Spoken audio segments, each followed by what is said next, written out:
Little short. Little short. That was my fault.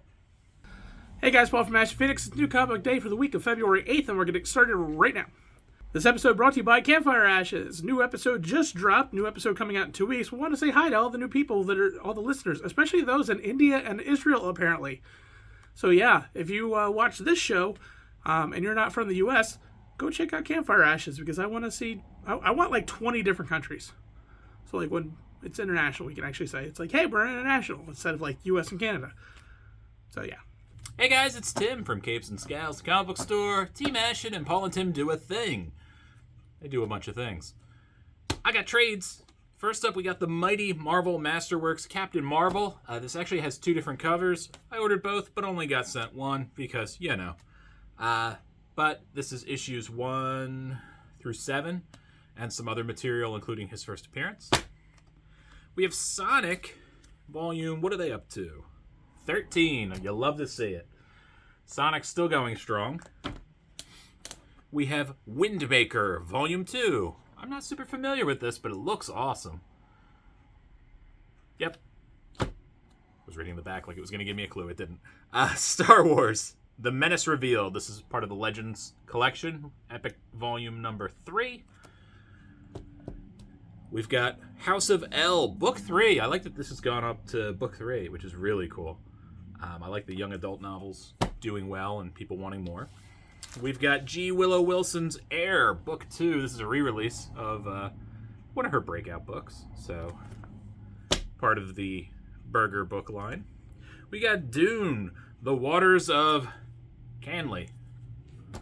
I like that all these Dune books are doing well as well.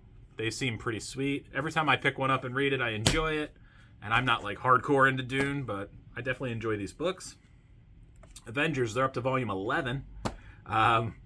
With, you know, this going on in it. Like, how great is that? I don't even know if you can see it, but whatever. That's happening. And then we've got... Ooh, I want to end with this one. Swamp Thing, volume 3. Covering issues 11 through 16 of the most recent arc? Yes, a more recent arc. And then finally ending with the DC Universe by Dwayne McDuffie. If you've never read any of Dwayne McDuffie's stuff, the guy was brilliant. He was so good. Sadly, he has passed. But this is like a mix of some of his stuff. Before he got into stuff you might know him a little better for, like the Static Shock stuff. Eventually, he worked on Ben 10. So he did a lot. Really cool collection. First up, we have Little Monsters issue number 10. This is a bombshell issue. It explains everything that a lot of questions that you've been asking. If you're up on the new episode, you know that they want to explain what has happened, because we found a couple issues ago that the old ones, the ones that were supposed to come back, are not coming back. And this kind of delves into a lot of that backstory and explains a lot of the hierarchy and things that you kind of had ideas about, but everything was just kind of solidified and coalesced. And it was still really, really good. Because, man, the decisions that are going to come out of this book are going to shape the rest of the series. And I'm very curious how this goes because of all the implications that are brought in here. So I want to know more. All right, first up for me, it is The Exiled. This is a Whatnot book, and it is co-written by Wesley Snipes, which is pretty fun. And the main characters definitely got some Blade-ish Wesley Snipes vibes. His name is Detective Roach, they call him. And this is a pretty cool story. It was definitely giving me like 80s, 90s action movie vibes. And I'm like, where are we going with this? But then it has a fairly clever plot. Definitely feels very Blade Runner-y. And I think that's by design, and I'm totally here for it.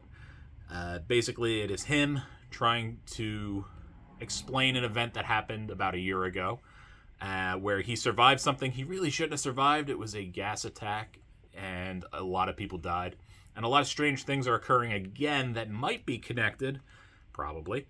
And he is just trying to work around the system. It seems like everything kind of sucks in this world. And just very interesting, very, very Blade Runner-y. And I don't fault him, man. Blade Runner, great. So it's worth checking out if you enjoy sci-fi like that. And my pick of the week, it is Harrower issue number 1. I love this book. So if you watch if you watch our Campfire Ashes, I love writing original ghost stories and original stories based around a legend or a lore, and that's kind of what this is. This is a whole town that has been created around this legend of the Harrower, and you are dealing with a bunch of kids going out on Halloween night, getting ready to do their things, and all of the parents are very much feeling like a combination of like Children of the Corn. I would imagine what parents are like in like Salem, Massachusetts, when things get close to Halloween, people get weird, all that kind of stuff. And this talks about the Harrower and the legends that happen in this town. And are they real or are they fake? Well, you've probably seen this. They're real. And that causes all kinds of existential crises, but also a lot of evil. Because what does this character represent? What is he doing? Because what he's supposed to be doing is this, and what he's supposed to be what he actually does is this. We don't know. We just don't know. We have a lot of questions here, but this really does set up the story quite a bit. It gives us that first issue, introduces all the characters, and then sets the action into motion, which is what I always love in a first issue. There wasn't a lot of setup here, but you get that payoff and you get what's going on and what comes through, and I love this. So I would highly suggest picking this one up. It's great, especially if you love ghost stories or towns with mythical storylines and just creepy history around it. That's where this comes in. So definitely check it out. All right, time for my pick of the week. Paul, do you know what my pick of the week is? No, I have no idea. That's right, you don't. It is Northern Blood #1. The spoily cover. Because I was around in the 90s. From Blood Moon Comics. This is a pretty cool story. It's black and white.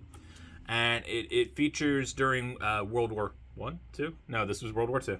It features Germans that are attacking American soldiers. And they stumble upon some Viking shit, for lack of a better term. And then you get some sword and sorcery kind of aspects mixed with that era's warfare. It's a quick read, but it's really fun. You kind of don't get your explanation of what's going on until the very last page, where they give you a whole lot of backstory, which is actually kind of good, because it makes me want to see what is happening, perhaps with these characters again. So, really good read, really interesting. I like the art. It's not super duper realistic, but I think it actually lends itself better to the story. So I would definitely like to read more of this. It is definitely a cool style. So check it out. All right, guys, that is it. Thank you again for checking us out. We do appreciate everybody coming in from other places and checking us out. I know Paul's having a lot of fun with Campfire Ashes, getting some podcast analytics. It always feels good to get those podcast analytics. So it's different than YouTube. Podcast is way harder to figure out, I feel. Like, accurately pinpoint it. I feel like it's tougher. But anyways, we're not here to talk about podcasts. We're here to talk about Paul and Tim do a thing. We have shorts now. So check out our shorts, man. Bye.